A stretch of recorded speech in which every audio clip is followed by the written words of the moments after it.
does your feet look right now? Are they kind of tough and dry and hard and coarse?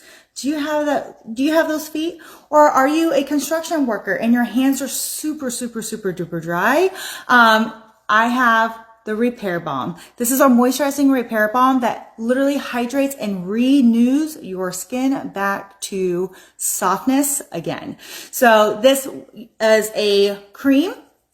You're going to put this on, and what it does is it's going to hold 400 times its water weight. So it literally is going to hold and sit, and it's going to rehydrate your skin. So that way it makes it nice, soft, and subtle. And if you have those feet, nothing is more sexier than you sliding into bed and those sheets sticking to your feet. Ugh, right? Or your partner, he might have really dry hands because he's a hardworking man, right? But then when it touches you, it feels like sandpaper. So this right here will soften the tough hands and your tough feet. Great for elbows, great for cuticles. If you wash your hands all the time, because maybe you work at a hospital or something to where you constantly have to wash your hands and your hands are always dry and it cracks, the Repair Balm. You're going to love this. So check it out on my site. If you already have it, let us know.